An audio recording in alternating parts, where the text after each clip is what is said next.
قال الله تبارك وتعالى في القرآن المجيد: أعوذ بالله السميع العليم من الشيطان الرجيم. بسم الله الرحمن الرحيم.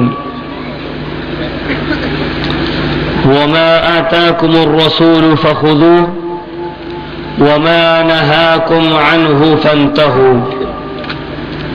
اللهم صل على محمد وعلى آل محمد كما صليت على إبراهيم وعلى آل إبراهيم إنك حميد مجيد.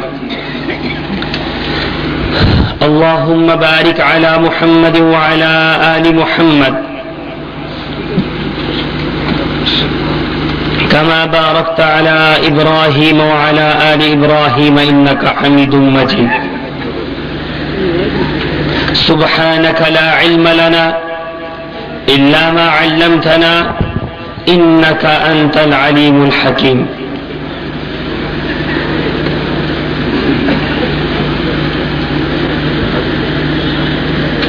توحید کی امانت سینوں میں ہے ہمارے، توحید کی امانت سینوں میں ہے ہمارے، آسان نہیں مٹانا نام و نشاں ہمارا. قابل قدر علماء کرام اور ڈیرہ غازی خان کے رہنے والے غیور مسلمانوں،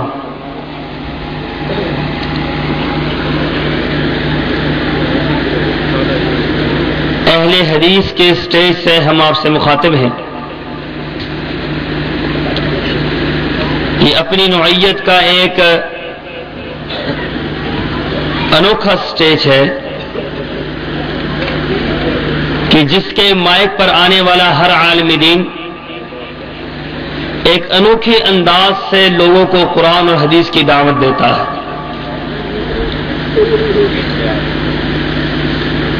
شاید ہی کوئی سٹیج ایسا ہو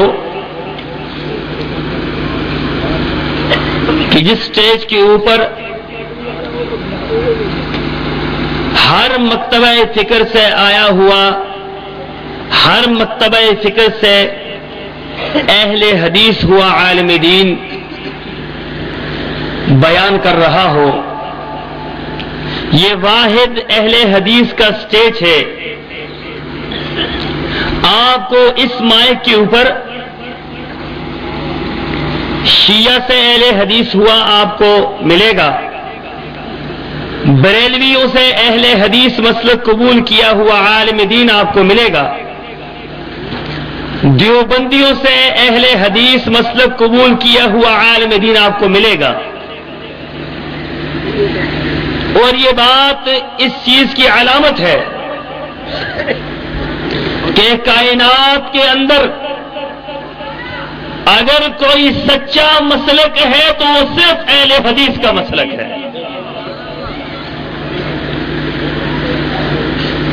اپنا مسلک چھوڑ کر کوئی شخص کسی دوسرے مسلک میں نہیں جاتا. جو جس مسلک پر ہے اس مسلک کو کائنات کا بہترین مسلک سمجھتا ہے. دوسرے مسلک کو چھوڑ کر اہل حدیث مسلک اختیار کرنا گویا کہ اپنے ہاتھوں میں انگارے لینے کے مترادف ہے. لیکن میں دیکھتا ہوں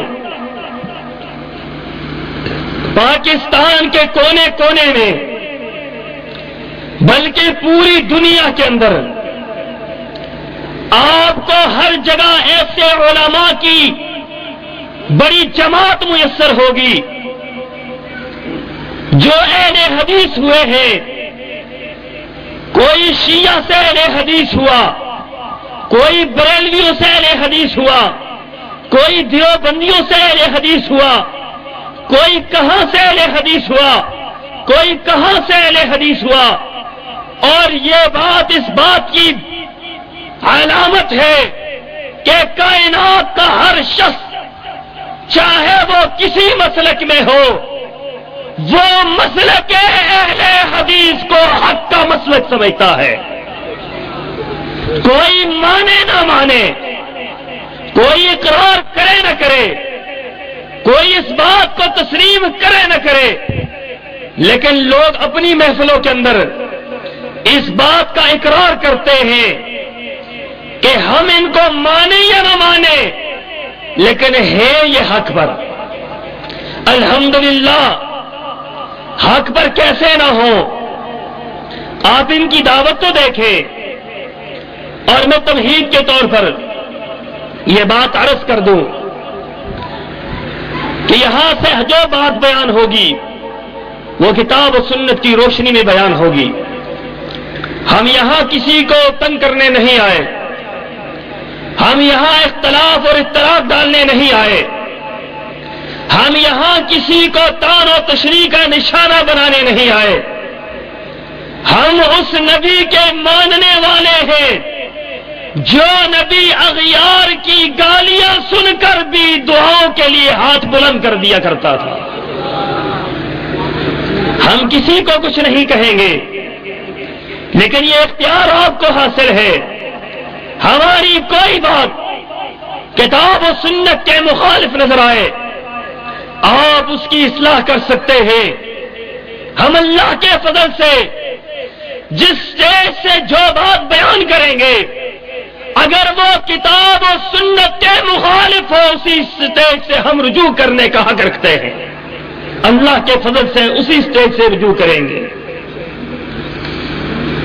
تو میں بات بیان کر رہا تھا، یہ مسئلہ کیوں سچا ہے؟ اس کی سچائی کی بے شمار دلیلیں ہیں، اور میرا یہ دعویٰ ہے کائنات کے تمام مسالک میں سب سے سچا مسلک اہل حدیث ہے۔ جس طرح مجھے رب کی وحدانیت میں کوئی شک نہیں ہے، نبی پاک کے خاتم النبیین ہونے میں کوئی شک نہیں ہے، اسی طریقے سے قرآن کے من جانب اللہ ہونے میں کوئی شک نہیں ہے، اسی طریقے سے مجھے مسلک اہل حدیث کے حق ہونے میں کوئی شک نہیں ہے۔ مجھے یقین ہے، جس طرح رب کی وحدانیت پر یقین ہے، محمد رسول اللہ کے خاتم النبیین ہونے پر یقین ہے، اسی انداز سے مسلک اہل حدیث کے حق ہونے پر مجھے یقین ہے۔ اس کی وجہ کیا ہے؟ کائنات کا ہر شخص کہتا ہے ہمارا مسلک سچا ہے، ہم یہ بات کہتے ہیں ہمارا مسلک سچا ہے۔ آؤ دلائل کے میدان میں آ کر دیکھو، جو اپنے مسالک کو سچا کہتے ہیں ان کی دعوت کیا ہے۔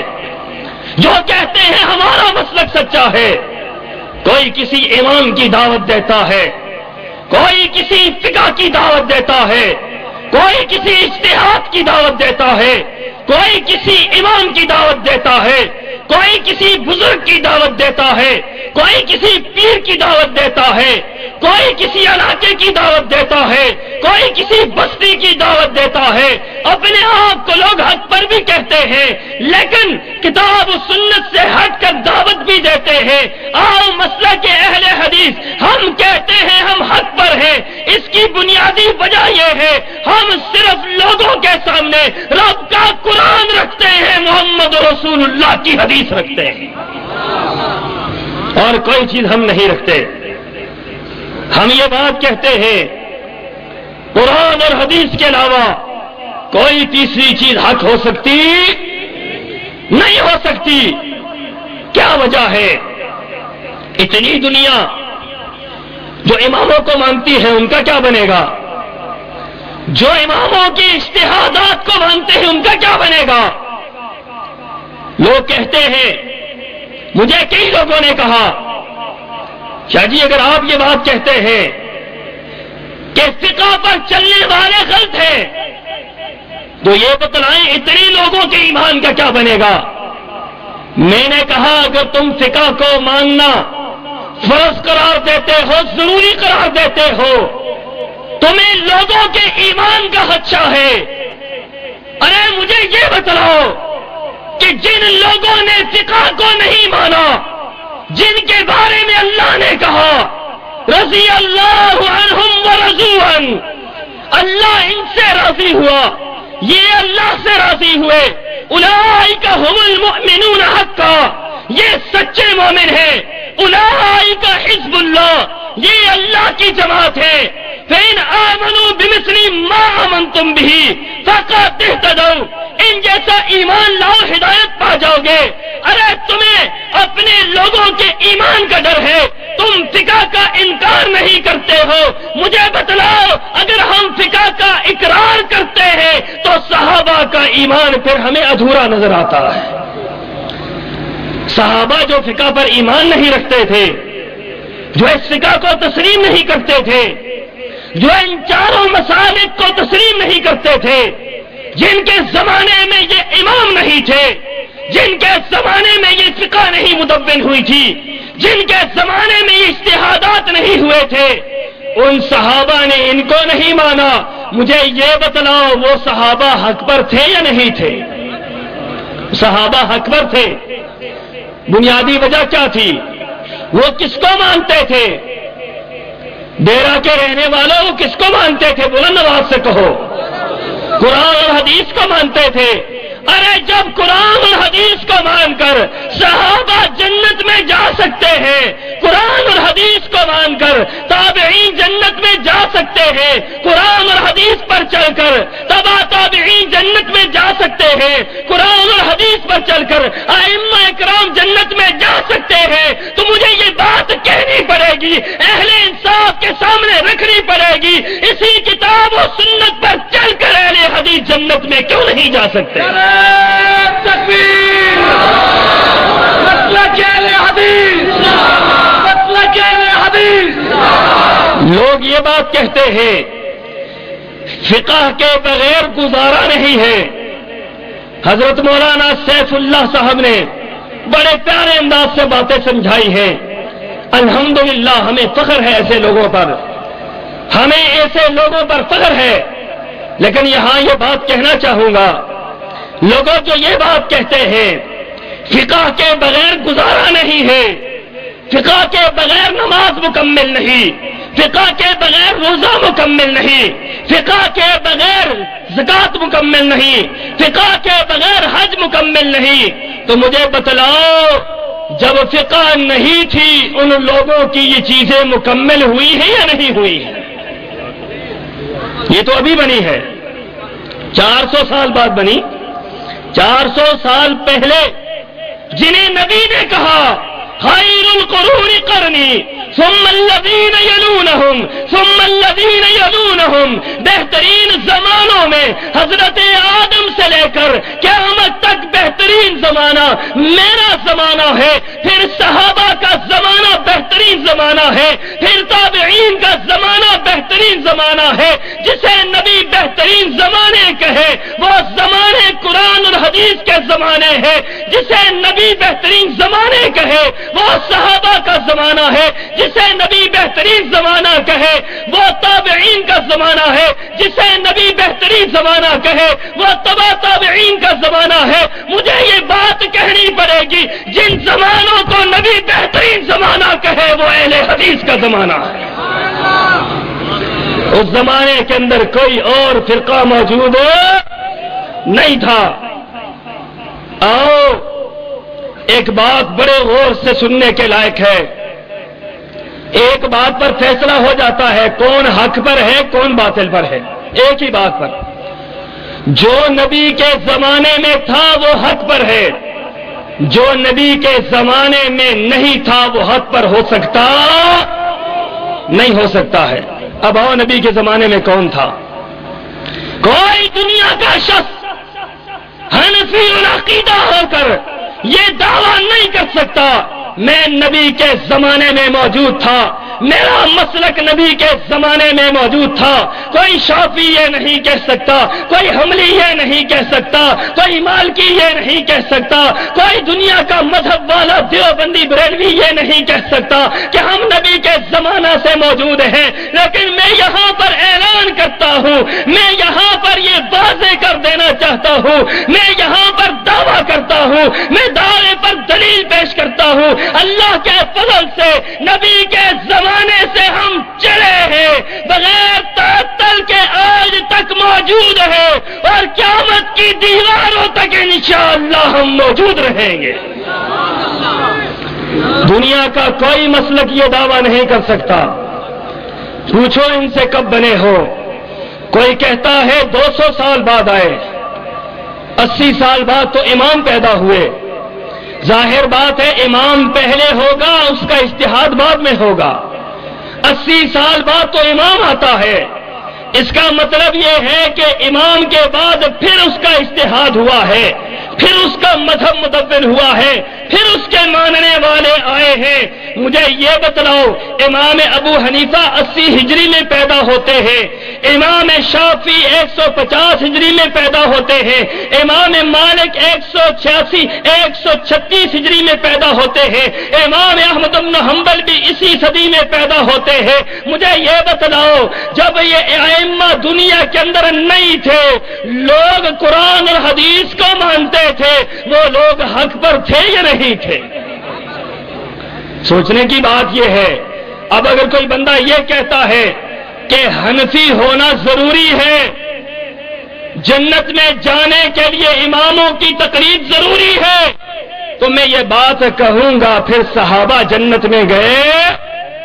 بڑی تکلیف دہ بات ہے۔ جو یہ بات کہتا ہے ائمہ کی تقلید کے بغیر جنت میں نہیں جا سکتے، تو یہ بات پھر ماننی پڑے گی۔ وہ صحابہ، وہ تابعین، وہ تبع تابعین، وہ ائمہ جو اس میدان سے نہیں گزرے ہیں، تقلید کو انہوں نے واجب فرض نہیں کہا ہے، تقلید انہوں نے نہیں کی ہے، پھر ان کے بارے میں فتوے لگاؤ کہ ان کے بارے میں تمہارا کیا خیال ہے۔ میں یہ بات کہوں گا، میرے نبی نے فرمایا میرے زمانے سے ایک جماعت چلے گی، اور میرے زمانے سے وہ جماعت بدستور قائم رہے گی، اس کے بعد کسی ظالم کا ظلم اس کو ختم نہیں کرے گا، کسی عادل کا عدل اس کو کچھ نہیں کہے گا، بغیر تعطل کے وہ قیامت کی دیواروں تک قائم رہے گی۔ دنیا کا کوئی شخص جو حنفی ہو دعویٰ نہیں کر سکتا، جو شافعی ہو دعویٰ نہیں کر سکتا، حنبلی ہو دعویٰ نہیں کر سکتا، مالکی ہو دعویٰ نہیں کر سکتا کہ نبی کے زمانے سے ہم چلے ہیں، آج تک موجود ہیں، قیامت تک رہیں گے، یہ دعویٰ کوئی نہیں کر سکتا۔ اللہ کے فضل سے میں یہ دعویٰ کرتا ہوں، ہم نبی کے زمانے سے چلے ہیں، بغیر تعطل کے آج بھی موجود ہیں، اور قیامت تک انشاءاللہ موجود رہیں گے۔ نعرہ تکبیر، مسلک اہل حدیث، صداقت مسلک اہل حدیث۔ جب کوئی مسلک نہیں تھا تو اہل حدیث اس وقت بھی تھے، آج دوسرے مسالک ہیں، اہل حدیث پھر بھی موجود ہیں، اور انشاءاللہ وہ وقت آنے والا ہے جب کوئی مسلک نہیں رہے گا، اہل حدیث کا مسلک پھر بھی رہے گا انشاءاللہ۔ وہ وقت آنے لگا ہے، دیکھتے نہیں ہو کس انداز سے لوگ مسلک اہل حدیث قبول کر رہے ہیں۔ میں تو حیران ہوتا ہوں، میں سنتا تھا لوگ کہتے تھے یہ اہل حدیث تھوڑے سے ہیں، یہ تو ہے ہی نہیں ہے، یہ تو نظر ہی نہیں آتے ہیں۔ میں نے کہا نگاہیں ہو تو پھر نظر آتے ہیں، خدا کی قسم ہے اتنے عرصے سے دیکھ رہا ہوں، خیبر سے لے کر کراچی تک، رب کعبہ کی قسم ہے لوگ جوک در جوک مسلک کے اہل حدیث قبول کر رہے ہیں، اور میں یہاں پر اعلان کروں گا اللہ کے فضل سے جس انداز سے یہ مسلک پھیل رہا ہے، جس انداز سے یہ مسلک لوگ قبول کر رہے ہیں، یہ بات دعوے سے کہی جا سکتی ہے ابھی کچھ ہی عرصہ بیتے گا، اللہ کے فضل سے کائنات کے اندر اگر کوئی مسلک نظر آئے گا تو اہل حدیث کا نظر آئے گا، کوئی اور مسلک ہمیں نظر نہیں آئے گا۔ میرے بھائیوں، ہم کیوں حق پر ہونے کا دعویٰ کرتے ہیں؟ ہم ساری کائنات کو کہتے ہیں آؤ قرآن اور حدیث کی طرف، قرآن اور حدیث ہی صرف حق ہے، قرآن اور حدیث ہی صرف وہ چیز ہے جس پر ہمیں نجات ملے گی، قرآن اور حدیث ہی وہ چیز ہے جس پر چل کر ہم جنت میں جائیں گے، مجھے یہ بات کہنی پڑے گی. آؤ دیکھو، ایک صحابی ہے، بدو ہے، دیہاتی ہے، دور دراز کے علاقے سے سفر کر کے آئے ہیں. نبی پاک کے سامنے کھڑے ہوئے اور عرض کرنے لگے، اللہ کے رسول ایسا عمل بتلائیں کہ جس کے کرنے کے بعد جنت میں داخل ہو جاؤں. نبی پاک سامنے بیٹھے ہیں، اس صحابی کو عمل بتلا رہے ہیں جو جنت کا عمل پوچھنے کے لیے آیا ہے. رحمت للعالمین کیا فرماتے ہیں، میرے صحابی لا الہ الا اللہ پڑھ، محمد رسول اللہ پڑھ، یہ کلمہ پڑھ. پہلی بات اس کلمے پر پورا اتر. دوسری بات نماز پڑھا کر، 5 وقت نماز فرض ہے، نفلی نماز ادا کر تو یہ تیرے لیے اچھی بات ہے. اپنے رمضان المبارک کے روزے رکھ، نفلی روزے رکھ تو یہ تیرے لیے اچھی بات ہے. اپنے مال کی زکات دیا کر، اپنے مال سے اگر تو صدقہ خیرات نفلی نکالے یہ بہت بہتر ہے. حج کی بات آئی، میرے نبی نے حج کی بات نہیں کہی، غالباً حج فرض نہیں ہوا تھا. یہ 4 باتیں میرے نبی نے اس صحابی کو کہی. وہ بدو دیہاتی صحابی ہے، وہ یہ اعلان کرتا ہے کھڑے کھڑے آپ کے سامنے، جو جنت میں جانے کا راستہ پوچھ رہا ہے، میرے نبی سے کہہ رہا ہے اللہ کے رسول جنت میں جانے کا راستہ بتلائیں. میرے نبی جنت میں جانے کا راستہ بتلا رہے ہیں. وہ صحابی کھڑا ہو کر یہ اعلان کرتا ہے، کیا کہہ رہا ہے، اللہ کے رسول واللہ لا ازید علی ھذا ولا انقص. اللہ کے رسول جو دین آپ نے مجھے بتلایا ہے، رب کعبہ کی قسم ہے، نہ اس میں کوئی کمی کروں گا نہ اضافہ کروں گا. جو دین آپ نے بتلایا نہ کمی کروں گا، نہ جو کمی کرتا ہے وہ بھی غلط کرتا ہے، جو اضافہ کرتا ہے وہ بھی غلط کرتا ہے. ہمیں کوئی اختیار حاصل نہیں ہے. دین یوں سمجھ لیں جس طرح یہ 5 انگلیاں اور ایک ہتھیلی ہے، یہ دین ہے. اگر آپ ایک انگلی بڑھا دیں لوگ کہیں گے ہاتھ کے اندر نقص پیدا ہو گیا ہے، یہ اضافہ ہے، یہ ایک انگلی زیادہ ہے. اگر آپ ایک انگلی کاٹ دیں لوگ کہیں گے اس ہاتھ میں کمی ہو گئی ہے. جس طرح یہ ہاتھ نہ کمی برداشت کرتا ہے نہ اضافہ برداشت کرتا ہے، اسی طریقے سے محمد رسول اللہ کا دین نہ کمی برداشت کرتا ہے نہ اضافہ برداشت کرتا ہے. کسی کو یہ اختیار حاصل نہیں کہ اس کے اندر کوئی کمی کر دے یا اضافہ کر دے. وہ صحابی کیا کہہ رہا ہے، اللہ کے رسول نہ کمی کروں گا نہ اضافہ کروں گا.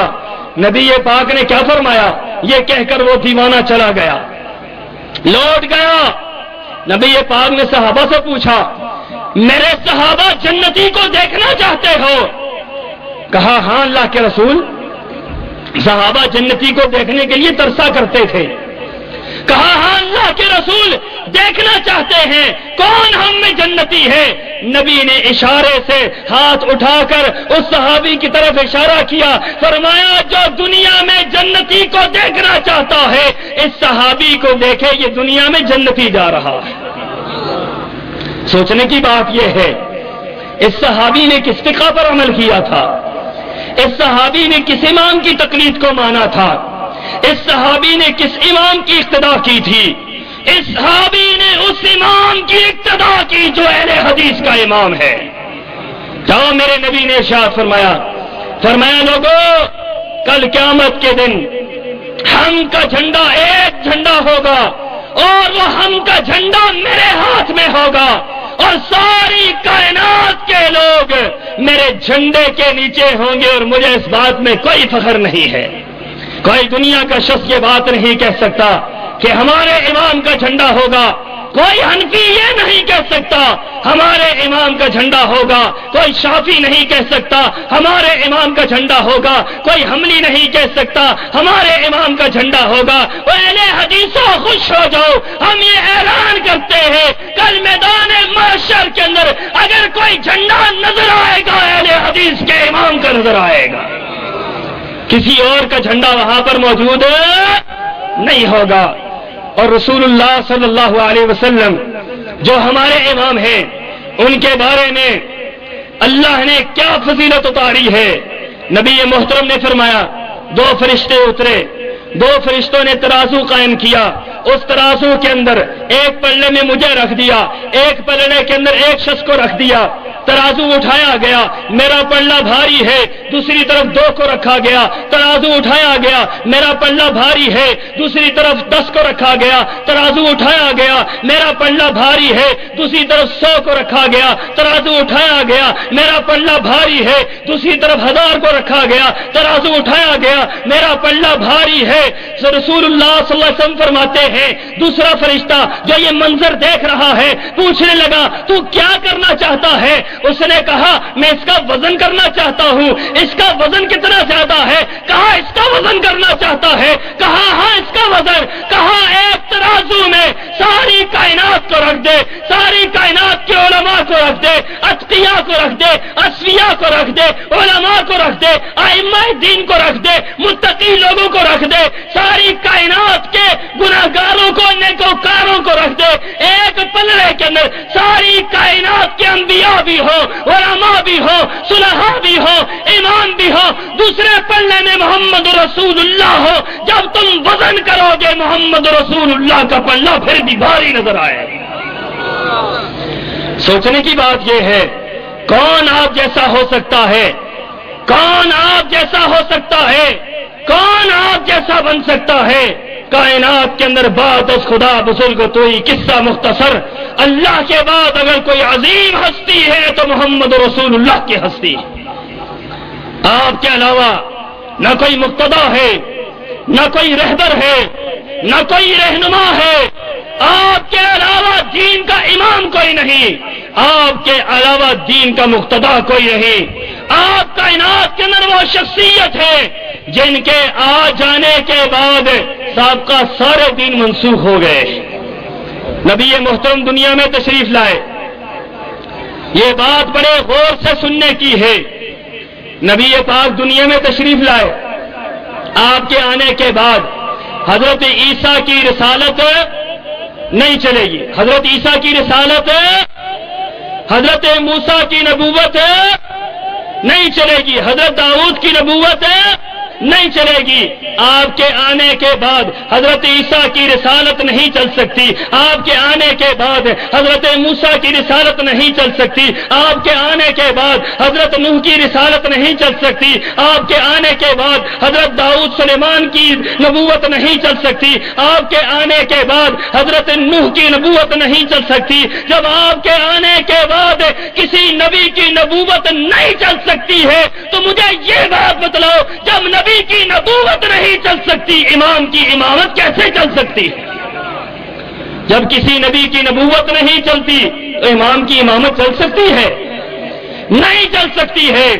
مجھے کسی بندے نے یہ بات کہی، مجھے کہنے لگے قرآن پاک کے اندر آئے تھے یوم ندعو کل اناس بامامہم، کل قیامت کے دن ہر شخص کو اس کے امام کے ساتھ اٹھایا جائے گا۔ یہ تو بتلاؤ تمہارا امام، تم تو کسی کو امام مانتے ہی نہیں ہو، یہ بتلاؤ تم کس کے ساتھ اٹھائے جاؤ گے؟ میں نے کہا اس بات کی ذرا تفصیل تو بتلا۔ کہنے لگا تفصیل یہ ہے امام ابو حنیفہ اٹھیں گے، وہ کہیں گے حنفی میرے ساتھ آ جائیں، حنفی امام ابو حنیفہ کے ساتھ چلے جائیں گے۔ امام شافعی اٹھیں گے، کہیں گے میرے ماننے والے میرے ساتھ آ جائیں۔ امام مالک اٹھیں گے، کہیں گے میرے ماننے والے میرے ساتھ آ جائیں۔ امام احمد بن حنبل اٹھیں گے، کہیں گے میرے ماننے والے میرے ساتھ آ جائیں۔ یہ سارے اماموں کو ماننے والے اپنے اماموں کے ساتھ چلے جائیں گے۔ ارے تم کسی امام کو نہیں مانتے، تم کس کے ساتھ جاؤ گے؟ میں نے کہا بات تمہاری بالکل ٹھیک ہے، ہم کسی امام کو نہیں مانتے، ہم کس کے ساتھ جائیں گے؟ میں نے کہا یہ بتلاؤ وہاں محمد رسول اللہ بھی موجود ہوں گے یا نہیں ہوں گے؟ ہاں موجود ہوں گے۔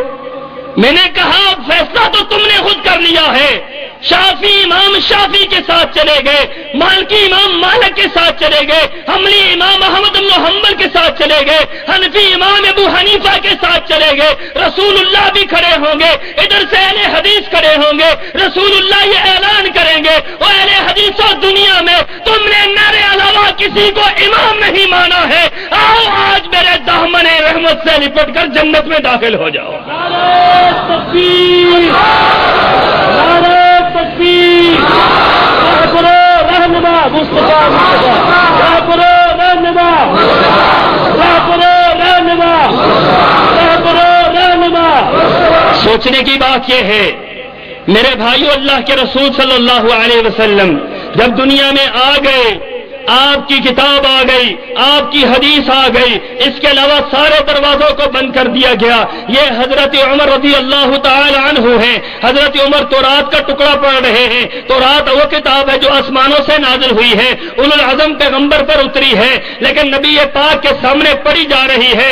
آپ کا چہرہ متغیر ہو گیا، آپ کا رنگ متغیر ہو گیا، آپ کے چہرے مبارک سے غصے کے آثار نمودار ہوئے، آپ غصے سے بھر گئے۔ حضرت ابو بکر صدیق کی نگاہ جاتی ہے اور یہ بات کہتے ہیں ثقیلت کا امک یا عمر، اے عمر تجھے تیری ماں گم پائے، اما ترى وجہ رسول اللہ صلی اللہ علیہ وسلم، ارے اللہ کے رسول کے چہرے کی طرف نہیں دیکھتا، نبی صلی اللہ علیہ وسلم کتنے غصے میں ہیں۔ حضرت عمر جیسی شخصیت جو خود بہادر ہے، دلیر ہے، نبی پاک کے غصے کی تاب نہیں لا سکے، آپ کے چہرے کو دیکھ کر پریشان ہو جاتے ہیں اور یہ اعلان کرتے ہیں اللہ کے رسول آپ غصے میں کیوں ہیں؟ رضیت باللہ ربا وبالاسلام دینا وبمحمد نبیا، میں اللہ کو رب ماننے پر راضی ہوں، میں آپ کو رسول ماننے پر راضی ہوں، میں آپ کے دین کو، اسلام کو دین ماننے پر راضی ہوں۔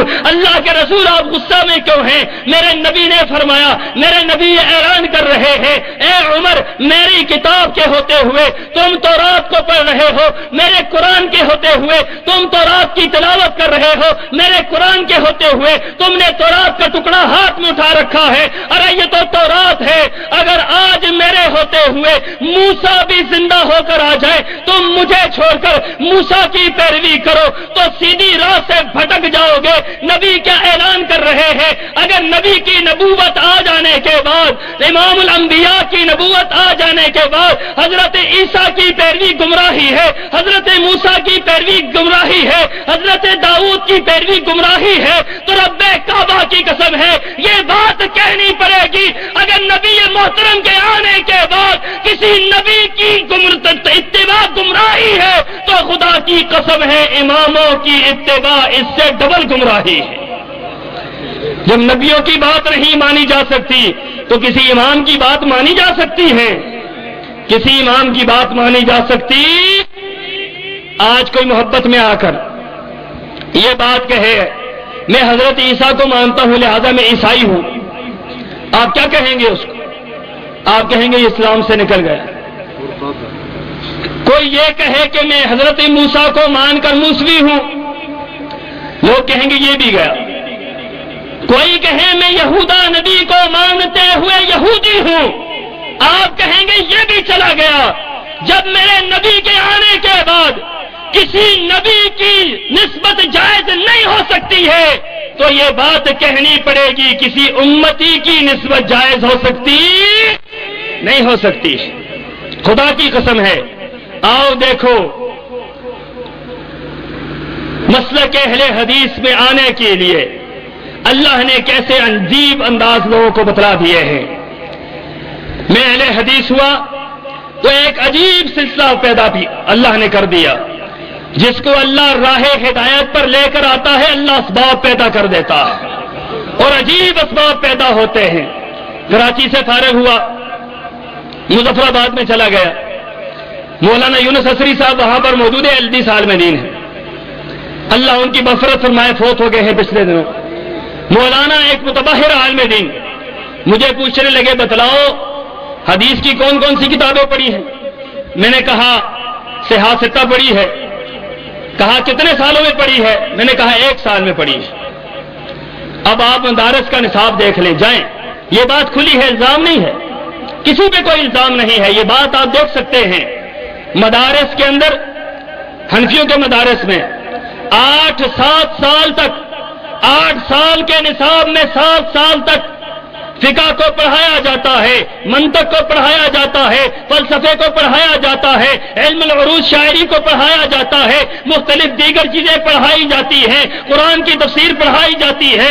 7 سال کے اندر مختلف علوم پڑھائے جاتے ہیں۔ 7 سال میں جب بندہ پکا ہو جاتا ہے، جب اس کا عقیدہ نظریہ پکا ہو جاتا ہے، 8ویں سال میں پھر صرف 1 سال کے اندر حدیث کی 6 کتابیں سامنے رکھ دی جاتی ہیں، ان کا دورہ کروا دیا جاتا ہے. اور ہم نے پوچھا اپنے اساتذہ سے, ہم نے کہا استاد جی یہ بات بتلائیں, ہم نے فقہ پڑھ لی ہے, اب حدیث پڑھنے کی کیا ضرورت ہے؟ کہنے لگے ہاں ہم نے فقہ پڑھا دی ہے, آپ نے فقہ پڑھ لی ہے, اب حدیث پڑھنے کی ضرورت نہیں ہے, لیکن حدیث ہم اس لیے پڑھا رہے ہیں تاکہ برکت پیدا ہو جائے. تاکہ کیا پیدا ہو جائے؟ برکت پیدا ہو جائے. ہمارے ہاں برکت کے لیے دو گروہ موجود ہیں, ایک قرآن کو برکت کے لیے پڑھتا ہے, دوسرا حدیث کو برکت کے لیے پڑھتا ہے. عمل کے لیے پڑھتے, عمل کے لیے پڑھے, خدا کی قسم ہے ان کا نظریہ بھی تبدیل ہو, ان کا عقیدہ بھی تبدیل ہو.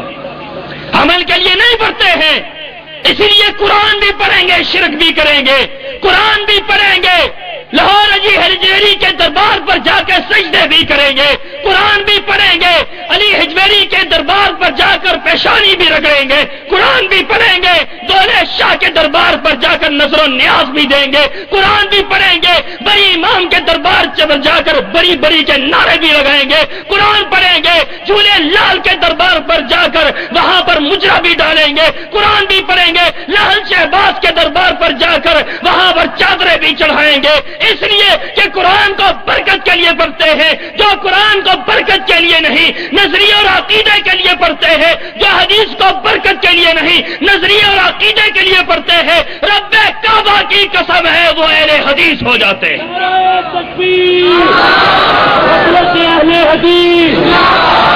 میں نے مولانا سے کہا, میں نے کہا حضرت ہم نے تو حدیث پڑھی ہے کہ ایک سال کے اندر 6 کتابیں حدیث کی پڑھی ہیں. کہنے لگے انا للہ و انا الیہ راجعون. اچھا یہ بتلاؤ, امتحان لیا مولانا نے, استاد محترم نے امتحان لیا, تو میں نے یہ بتاؤ فلاں باب کا فلاں حدیث کے ساتھ کیا تعلق ہے. اب ہمیں تعلق بتایا ہو تو ہمیں پتا ہو. اب بخاری پڑھائی کیسے ہے یہ الزام نہیں, آپ دیکھ لیں مدارس میں جا کر حضرت, یہ الزام نہیں ہے. آپ جائیں کسی مدرسے میں جا کر آپ دیکھ سکتے ہیں یہ حدیث کی کتاب پڑھاتے کیسے. بڑا عجیب انداز ہے حدیث کی کتاب پڑھانے کا. طالب علم سامنے بیٹھا ہے, استاد محترم کی طبیعت خراب تھی, شیخ الحدیث مولانا عبدالروف صاحب ہمیں پڑھا رہے تھے. فرمانے لگے بھائی آج طبیعت کوئی ٹھیک نہیں ہے, کوئی ایسا طالب علم عبارت پڑھے جو تیز عبارت پڑھنے والا ہو. ایک پٹھان پشاور کو اٹھ کر کھڑا ہوا, کہنے لگا ہم پڑھے گا.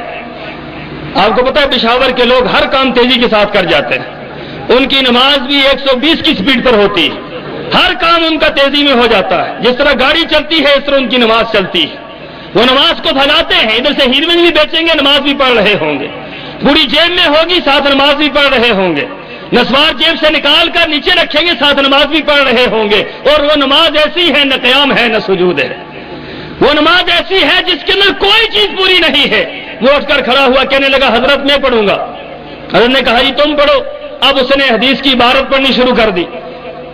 1 گھنٹے کے اندر 70 صفحات حدیث کے پڑھے اس نے, 70 صفحات بخاری کے. یہاں شیوخ الحدیث بیٹھے ہیں, پوچھیں ان سے, خدا کی قسم ہے 1 گھنٹے کے اندر اگر بخاری شریف کا حق ادا کیا جائے 1 گھنٹے کے اندر, بلکہ میں سمجھتا ہوں 1 دن لگا دیا جائے, ایک حدیث سمجھ میں نہیں آتی اگر حق ادا کیا جائے. 1 گھنٹے کے اندر 70 صفحات پڑھے ہیں. اور مولانا کہنے لگے بھائی آج تو بخاری پڑھنے کا مزہ آ گیا ہے. اس انداز سے بخاری پڑھی, اس انداز سے بخاری کو پڑھی. ان کو اس طرح مزہ آتا ہے کہ حدیث اوپر سے گزر جائے, ان کو اسی طریقے سے مزہ آتا ہے حدیث کو نہ سمجھیں. میں نے کہا حضرت ہم نے تو ایسی پڑھی ہے. کہنے لگے بھائی حدیث کے اس کے اندر تو رفع دین کی حدیث موجود ہے. میں نے کہا حضرت رفع دین کی حدیث موجود ہے؟ کہا ہاں ہے. اور خدا کی قسم ہے میں نے بخاری پڑھی تھی, مجھے پتا نہیں تھا کہ رفع دین کی حدیث موجود بھی ہے یا کہ نہیں, ہمیں نہیں پتا تھا, صحیح طرح پڑھی نہیں تھی. اب وہ مسلک وہی ہے, حدیث پڑھاتے ہیں, حدیث پڑھاتے ہوئے یہ کہیں گے یہ امام شافعی کی حدیث ہے, یہ مالک کی حدیث ہے, یہ احمد بن حنبل کی حدیث ہے, یہ فلاں کی حدیث ہے, یہ فلاں کی حدیث ہے. ہم کہتے ہیں اللہ کے رسول کی حدیث کون سی, وہ ہمیں سمجھاؤ. بدایت المجتہد ایک کتاب ہے فقہ کی, اس کتاب کے اندر ائمہ کے اقوال درج ہیں, ایک ایک مسئلے کے اندر 20 اقوال موجود ہیں. ہمارے ساتھ ایک شافعی طالب علم پڑھتا تھا, استاد پڑھا رہے ہیں بدایت المجتہد, فلاں امام یہ کہتے ہیں, فلاں یہ کہتے ہیں, فلاں یہ کہتے ہیں, فلاں امام یہ کہتے ہیں. ایک مرتبہ وہ تنگ آ کر کھڑا ہو گیا, وہ کہنے لگا استاد جی یہ تو بتلائیں کہ فلاں امام یہ کہتا ہے, فلاں یہ کہتا ہے, فلاں یہ کہتا ہے, ہم اماموں کی باتیں سن رہے ہیں, اللہ کے رسول نے کبھی کچھ نہیں کہا. آپ خاموش رہے پوری زندگی, ہمیں یہ بتلائیں اللہ کے رسول نے کیا کہا ہے، اللہ نے کیا کہا ہے. ہمیں یہ بتلائیں قال اللہ کیا ہے، قال رسول کیا ہے. ہمیں یہ نہ بتلائیں امام ابو حنیفہ کیا کہتے ہیں، امام شافعی کیا کہتے ہیں. ہمیں یہ بتلایا جائے اللہ کیا کہہ رہا ہے، اس کا رسول کیا کہہ رہا ہے. مولانا نے یہ بات کہی، بڑی مجھے دل کو لگی. بیستی اپنے آپ کی سمجھی کہ اللہ پر حدیث ہی نہیں آتی، حدیث پڑھ کر آئے ہیں. لوگ اکثر پوچھتے ہیں کہ آپ اہل حدیث کیسے ہوئے، لمبی داستان ہے. لیکن اگر ایک حرف کے اندر بات کہوں تو یہ ایک حرفی بات یہ ہے، جب حدیث نہیں پڑھی تھی اہل حدیث نہیں تھے. جب حدیث نہیں پڑھی تھی اہل حدیث نہیں تھے. اہل حدیث اس وقت بنے، نکلے حدیث پڑھنے کے لیے کہ اب حدیث کو پڑھیں گے اور حدیث پڑھ کر اہل حدیث کا مقابلہ کریں گے. حدیث کس لیے پڑھیں گے؟ اہل حدیث کا مقابلہ کریں گے. خدا کی قسم ہے جب میں حدیث پڑھنا شروع ہوا میں نے دیکھا بخاری شریف کو اٹھایا، وہاں پر مجھے اہل حدیث کا مسلک نظر آیا. مسلم شریف کو اٹھایا، اہل حدیث کا مسلک نظر آیا. ابو داؤد نسائی ترمذی کو اٹھایا، اہل حدیث کا مسلک نظر آیا. صحاح ستہ دوسرے درجے، تیسرے درجے، چوتھے درجے کی کتابوں کو اٹھایا، وہاں پر مسلک اہل حدیث نظر آیا. جو میں حدیث کی کتابوں کو پڑھتا رہا مسلک اہل حدیث کھلتا رہا. اگر ایک بات کے اندر میں اپنی داستان بیان کروں تو یہ بات میں کہہ سکتا ہوں، جب میں نے حدیث نہیں پڑھی تھی میں اہل حدیث نہیں تھا. جب میں نے حدیث پڑھنی شروع کی اللہ نے اس کی برکت سے مجھے اہل حدیث بنا دیا. تکبیر، مسلک اہل حدیث. یہ روکتے ہیں، کہتے ہیں حدیث نہ پڑھو گمراہ ہو جاؤ گے. ان کو پتا ہے جو حدیث پڑھتا ہے وہ اہل حدیث ہو جاتا ہے. یہ اہل حدیث کو گمراہ کہتے ہیں. ان کو پتا ہے حدیث نہ پڑھو، بخاری نہ پڑھو مشکل ہے، نسائی نہ پڑھو مشکل ہے، ابو داؤد نہ پڑھو مشکل ہے. میں یہ بات کہتا ہوں ذرا فقہ کو تو اٹھا کر دیکھ لو وہ کتنی آسان ہے. ایک ایک مسئلے کے اندر 20 ائمہ کے اقوال موجود ہیں. کوئی کہتا ہے یوں کرو، یہ ہے میرے سامنے، اکثر مثال میں دیتا ہوں. 4 ائمہ ہے، چاروں اماموں کا مسلک مختلف. ایک کہتا ہے حلال ہے، دوسرا کہتا ہے حرام ہے. کتنا فرق ہے؟ تیسرا کہتا ہے مکروہ ہے، چوتھا کہتا ہے مباح ہے. زمین و آسمان کا فرق ہے یا کہ نہیں؟ اب ان سے پوچھو کہ ان میں سے حق کون پر ہے، کہتے ہیں چاروں حق پر ہے، چاروں ہی ٹھیک ہے. میں بڑا حیران ہوتا ہوں اس بات سے جو یہ بات کہہ دیتے ہیں چاروں ٹھیک ہیں، حالانکہ چاروں کو یہ مانتے نہیں، مانتے ایک کو مانتے ہیں. اب اس کی مثال ایسے سمجھے، میرے سامنے اسپیکر ہے، میں کہوں یہ اسپیکر ہے، مولانا صاحب کہیں نہیں اسپیکر نہیں یہ پنکھا ہے. کوئی تیسرا بندہ کہے یہ پنکھا نہیں تو جگ ہے، چوتھا کہے یہ جگ نہیں یہ تو سائیکل ہے. اب فیصلہ کروائیں مولانا کرم شاکر صاحب سے، آپ بتلائیں جی کون ٹھیک ہے. یہ کہیں چاروں ہی ٹھیک ہیں. آپ کہیں گے مولوی صاحب کو کچھ معاملہ خراب ہے. سوچنے کی بات یہ ہے 4 امام کس طرح ٹھیک ہو سکتے ہیں؟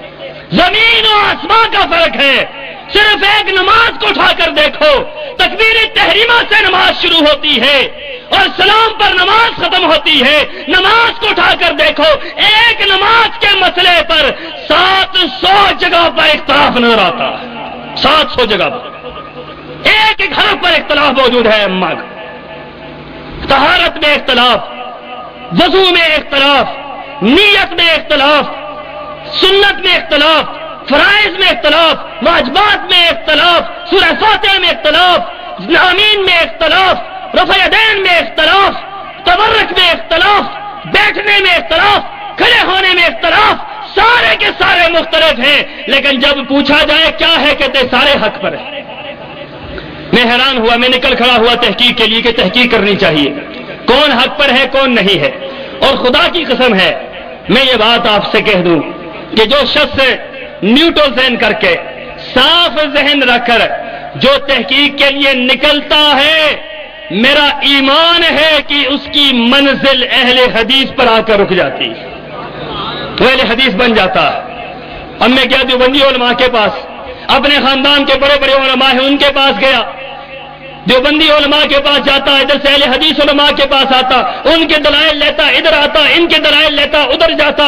اسی دوران ہمارے ایک عالم دین ہے مولانا شفیع الرحمان فیضی، بہت بڑے ارتباط کے عالم دین، دیوبندی مکتبہ فکر کے بہت بڑے پروفیسر، ان کے ساتھ میرا مناظرہ، ان کے ساتھ میری گفتگو شروع ہوئی۔ مولانا دیوبندی عالم دین ہے، میں بھی دیوبندی تھا، ہم بیٹھ کر حدیثیں تلاش کر رہے ہیں، رفع یدین کی حدیثیں ڈھونڈ رہے ہیں، رفع یدین کرنے کی حدیثیں بھی ڈھونڈ رہے ہیں، نہ کرنے کی حدیثیں بھی ڈھونڈ رہے ہیں۔ ہم نے بخاری اٹھائی، مسلم اٹھائی، ابو داؤد اٹھائی، نسائی اٹھائی، ترمذی اٹھائی، پوری صحاح ستہ اٹھائی۔ آپ حیران رہیں گے، پوری صحاح ستہ ہم نے چھان ماری، رفع یدین کرنے کی حدیثیں تو ملتی ہیں، نہ کرنے کی کوئی حدیث نہیں ملتی۔ حیران ہو گئے کہ ہمیں اپنا مسلک تو نظر ہی نہیں آ رہا۔ رات کو سو گئے، کہنے لگے بھائی صبح تلاش کریں گے۔ صبح میں اٹھا، میں نے دیکھا مولانا سنتیں پڑھ رہے ہیں اپنے حجرے کے اندر اور ساتھ ساتھ رفع یدین کر رہے ہیں۔ حنفی عالم دین رفع یدین کر رہے ہیں، اور خدا کی قسم ہے میں نے کئی حنفی علماء کو دیکھا رفع یدین کرتے ہیں۔ آپ نے کبھی آج تک اہل حدیث علماء کو بند کمرے کے اندر ایسے نہیں دیکھا ہوگا کہ وہ رفع یدین نہ کرتے ہیں، کیونکہ ان کو پتا ہے رفع یدین سچ ہے، نہ کرنا کسی حدیث سے ثابت نہیں ہے۔ ان کو پتا ہے کرنا سچ ہے، نہ کرنا کسی حدیث سے ثابت نہیں ہے، تب وہ اپنی جگہ پر کر لیتے ہیں۔ ایک حنفی عالم دین جو میرے استاد تھے، مجھے کہنے لگے میں کبھی کبھی رفع یدین کرتا ہوں لیکن اپنے کمرے میں کرتا ہوں۔ میں نے کہا استاد جی باہر کیوں نہیں کرتے؟ کہتے ہیں لوگوں کا کیا کریں، لوگ بڑے پریشان کرتے ہیں۔ میں نے کہا استاد جی یہ بات بتلائیں کہ آپ سورہ فاتحہ امام کے پیچھے پڑھتے ہیں؟ کہنے لگے یہ بات بتلانا کسی کو نہیں، میں کبھی کبھی سورہ فاتحہ بھی پڑھ لیتا ہوں۔ میں نے کہا حضرت وہ کیسے؟ کہتے ہیں اس وجہ سے کہ اگر کل اللہ نے کہہ دیا تمہاری کوئی نماز قبول نہیں ہے، سورہ فاتحہ نہیں پڑھی، میں کہوں گا اللہ یہ چند ہی نمازیں قبول کر لے جو سورہ فاتحہ کے ساتھ ہوئی۔ خدا کی قسم ان کو بھی یقین ہے اس بات کا، یقین ہے ان کو اس بات کا کہ کائنات کے اندر سب سے سچا مسلک اہل حدیث کا مسلک ہے، ان کو یقین ہے اس بات پر۔ اور میں نے دیکھا مولانا رفع یدین کر رہے، بڑا حیران ہوا۔ میں نے اٹھتے ہی سوال کیا، میں نے کہا مولانا آپ رفع یدین؟ کہتے ہیں بھائی اوپر جا کر نماز پڑھتے ہیں، واپس آئیں گے پھر بات کریں گے۔ جا کر اوپر نماز پڑھائی مولانا نے، مسجد کے اندر کھڑے ہوئے وہاں پر نماز پڑھائی۔ میں پہلی صف میں کھڑا ہوں، میں دیکھ رہا ہوں کہ مولانا الدیس ہو گئے، اللہ خیر کرے۔ اب میں الدیس نہیں تھا، میں نے رفع یدین نہیں شروع کی، مولانا نے شروع کر دی ہے۔ اب میں نے دیکھا تو مولانا نے نماز پڑھائی، رفع یدین نہیں کیا، نیچے رفع یدین کے اوپر نہیں کیا۔ واپس آئے نیچے حجرے میں، میں نے فوراً سوال کیا، میں نے کہا مولانا آپ نے حجرے کے اندر رفع یدین کیا ہے، اوپر رفع یدین نہیں کیا، ان دونوں میں سے کون سی نماز ٹھیک ہے، اوپر والی نیچے والی؟ کہنے لگے دونوں ہی نمازیں ٹھیک ہیں۔ میں نے کہا یہاں سے بیڑا غرق ہوتا ہے، یہاں سے نظام خراب ہوتا ہے، جو یہ کہتے ہیں سارے ٹھیک ہیں، سارے ٹھیک ہیں، یہ کیسے ہو سکتا ہے؟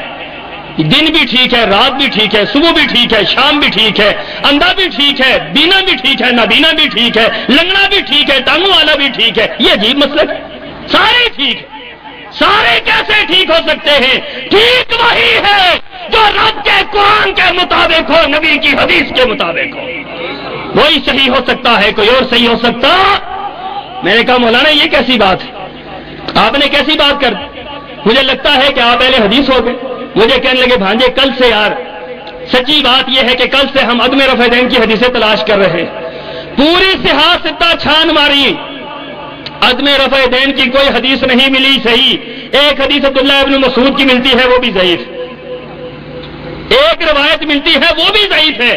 کہنے لگے مجھے خوف پیدا ہوا کہیں اللہ کل یہ اعلان کر دے کہ جو لوگوں نے رفع یدین نہیں کیا ان کی نماز قبول ہی نہیں ہے، لہذا آج کے بعد میں نے فیصلہ کیا ہے کہ میں سنتوں کے اندر رفع یدین کروں گا تاکہ اللہ کے سامنے پیش کر سکوں، اللہ یہ قبول فرما دے۔ اور اس کا اثر پتہ ہے کیا ہوا؟ مولانا شفیع الرحمان فیضی جنہوں نے اس وقت رفع یدین شروع کیا، اللہ کا فضل دیکھو، اللہ کا فضل، اللہ کا کرم دیکھو، مولانا خود تو اہل حدیث نہیں ہوئے، ان کی ساری اولاد کو اللہ نے اہل حدیث بنا دیا، ساری اولاد اہل حدیث ہو گئی۔ وہ کہتے ہیں ابو جی یہ کیا کرتے ہیں، کبھی رفع یدین کرتے ہیں کبھی نہیں کرتے، ہم نے ہمیشہ ہی شروع کر دینا، ساری اولاد نے رفع یدین کرنا شروع کر دی۔ تحقیق کا ہی دور ہے، کراچی میں چلے گئے، کراچی میں ہمارے بھائی ہیں، بہت بڑے دیوبندی عالم دین ہیں، مولانا ضیاء الدین شاہ، مصدر العلم والادب 1300 صفحات پر مبنی کتاب لکھی. اس کتاب کے اندر اہل حدیث کو انہوں نے رافضی قرار دیا, شیعہ قرار دیا. اہل حدیث کو کہا یہ شیعہ سے بدتر ہے. اس کتاب کے اندر مولانا نے لکھا. اس قدر متعصب عالم دین ہے. مولانا کے پاس میں چلا گیا, ایک بندہ آیا سوال پوچھتا ہے طلاق ثلاثہ کا. مولانا سیف اللہ صاحب بھی بیان فرما رہے تھے. یہاں پر بڑی دنیا پھنستی ہے طلاق کے مسئلے پر. اہل حدیث کا مسلک یہ ہے جو شخص ایک محفل کے اندر 3 طلاقیں دیتا ہے وہ ایک ہی ہوتی ہے. کتنی ہوتی ہے؟ ایک ہی ہوتی ہے. کیا دلیل ہے اس کی؟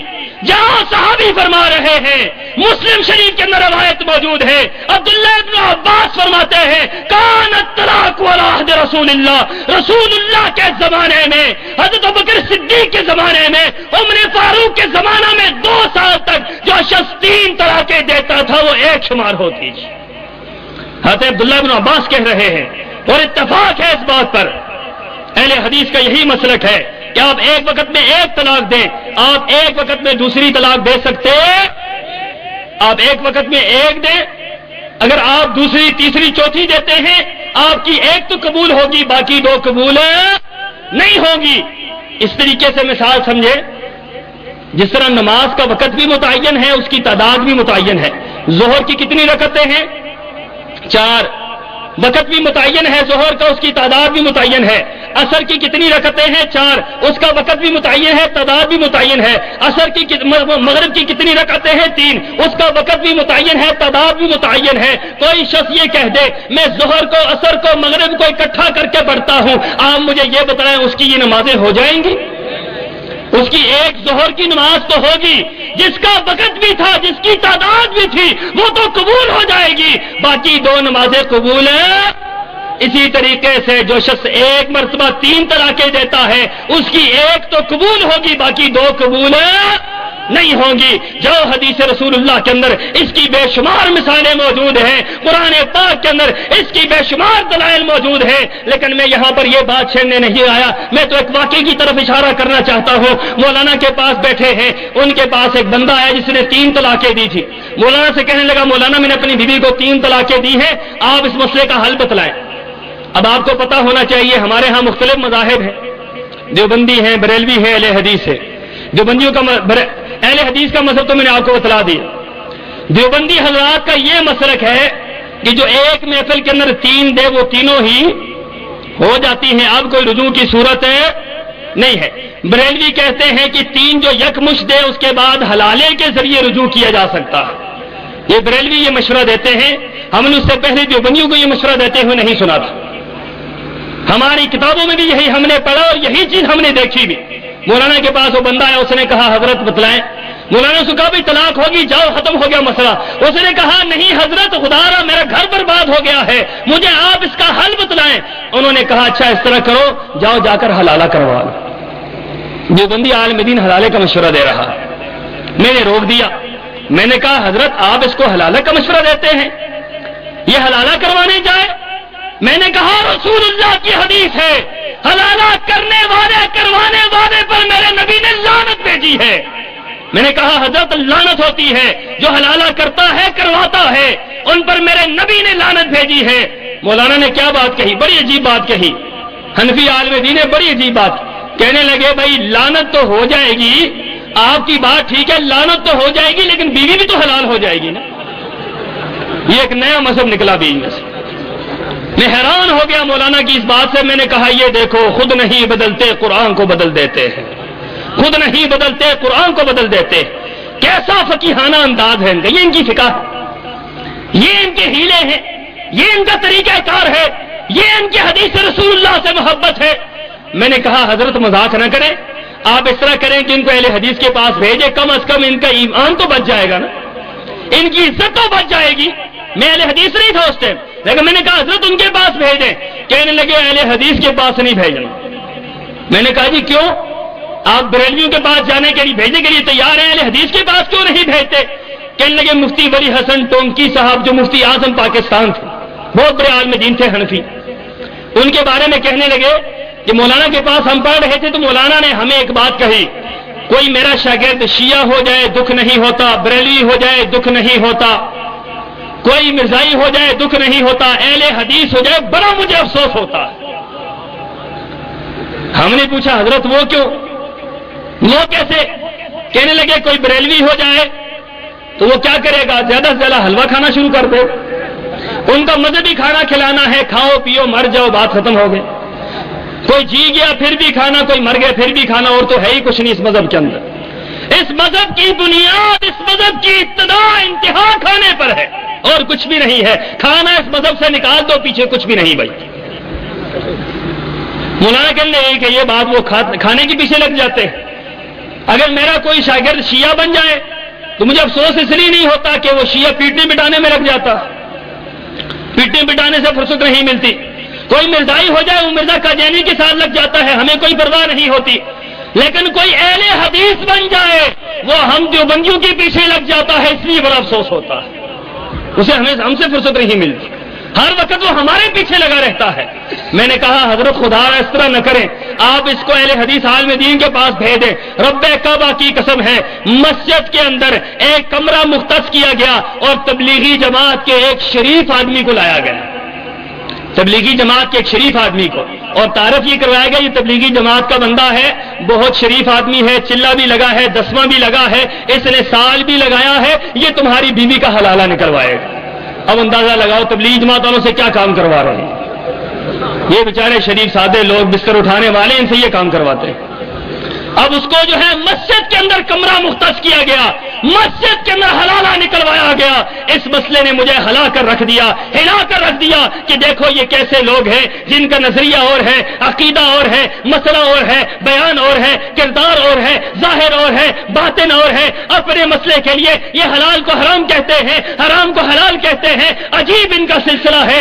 اس مسئلے نے مجھے پریشان کیا۔ کراچی ہی کے اندر مفتی سرور علی خان صاحب بہت بڑے عالم دین ہیں، میں نے ان کے پاس دورہ تفسیر پڑھا، کئی مرتبہ پڑھا، وہاں پر امین صفدر و کاروی کے ساتھ میں نے وہاں پر مناظرے بھی پڑھے، وہاں پر مولانا کے سامنے تفسیر پڑھ رہے تھے۔ مولانا نے ایک عجیب بات کہی جس کا آج تک مجھے حل نہیں ملا۔ مولانا سے کسی شاگرد نے پوچھا مفتی سروری صاحب یہ بات آپ بتلائیں کہ یہ تقریر جو ہے 4 ائمہ کی، یہ قرآن سے ثابت ہے؟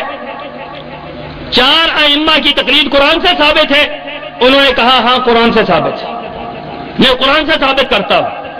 اب ہم حیران رہ گئے، کل میں ہماری چلنی شروع ہوگی کہ اب وہ آیت نوٹ کریں جس سے 4 اماموں کی تقلید ثابت ہوتی ہے۔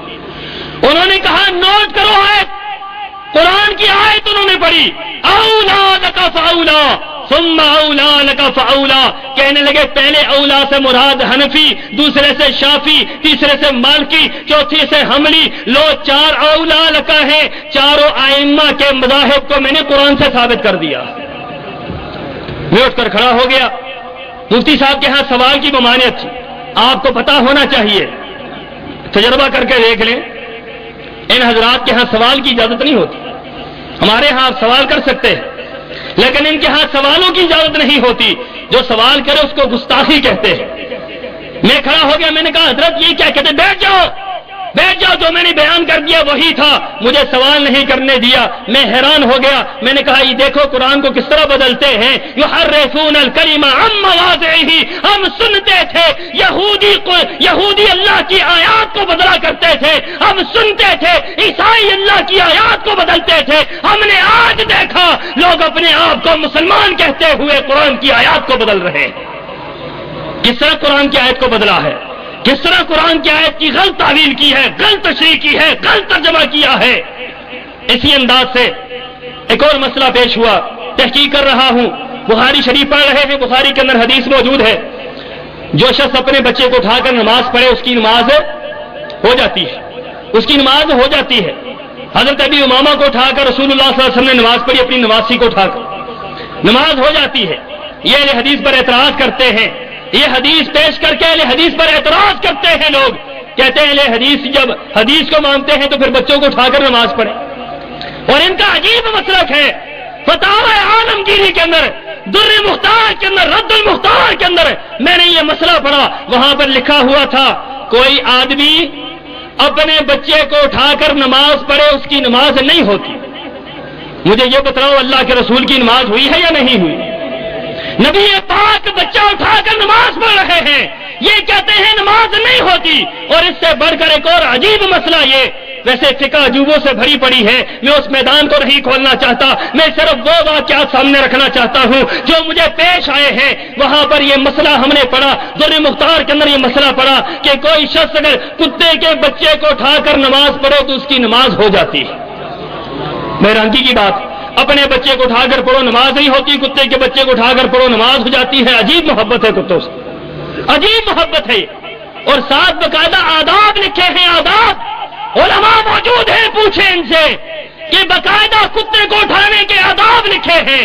انہوں نے کہا جب کتے کو اٹھا کر نماز پڑھو تو اس کا منہ باندھ لو، منہ باندھ کر نماز پڑھو. میں نے کہا حضرت منہ کیوں باندھنے کا حکم ہے؟